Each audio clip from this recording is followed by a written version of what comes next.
Hi, in the last video we looked at how we can use the B2B components together and also how we can already carry out the first registration of a user, for example, via a form or in the administration, and how we can assign the respective components to them. In today's video, we're going to look at how we manage employees and roles within a newly created account, which initially has all the rights. I'm already logged into this one, so let's switch quickly to the front end and see how it all looks there. Once in the front end, we can now see all the menu items that have been added by the B2B components. It probably already looks familiar to you from the last video. Now, here on the left side, we have the employees and the corresponding roles. I'd say before we look at how to create employees, let's go straight to the roles. I always recommend creating the role before we create the employee so that we can assign the correct role to this employee right away and don't have to do it afterwards. We already have two different roles here. One is the normal employee and the other is the lower level employee. Basically, a common workflow here would be that an employee with the higher role, for example, approves the orders from the employee with the lower role. But we can also play through any other conceivable scenario for different departments and so on. For example, we could say here, okay, we're creating a new role for all our sales employees. We could also say here, this is a default role for all new employees in this account. I can also deactivate that again at any time. I just have to confirm it once more in the pop-up. Then at some point come the orders.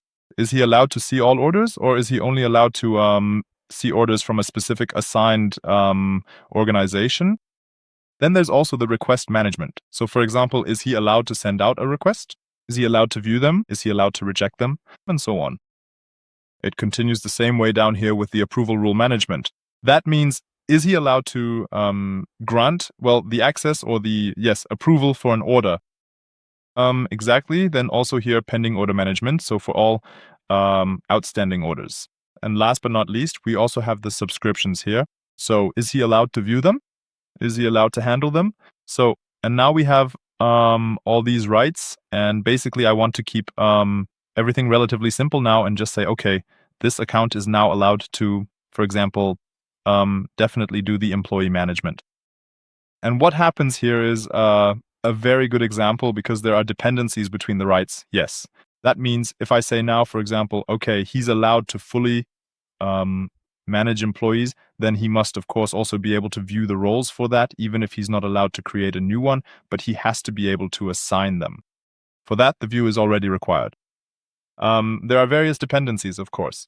I'll just check off quite a few things here. We'll just grant full permissions now, so you can see how it looks. You can also take individual ones away again. If I were to remove view roles here, for example, it would also directly remove the items here in employee management, for instance, because they're mandatory, right? And if I set it again, right, so you can't really make any mistakes here. That's a good advantage, for example, when you're using the B2B components. It was different with the B2B suite before. It could happen that you'd quickly get confused with the permissions there. Once we've set our permissions like that, we can just save them and then everything is stored here. Of course, we can still delete or edit it afterwards. Watch out, if these permissions are assigned to an employee and you delete them, then exactly that can lead to problems. Then you should either assign a new role to the employee beforehand or remove the role accordingly from the employee. Exactly. Let's also go into the employees section now. I have two demo data sets in here as well, and we can just create a new one up here if we want to. It's relatively straightforward. Basically, we have three mandatory fields, first and last name and the email address. And the language then determines, in this case, which language should be set here in the front end for the respective employee. But they can also change it themselves afterwards. And yes, here we have the role.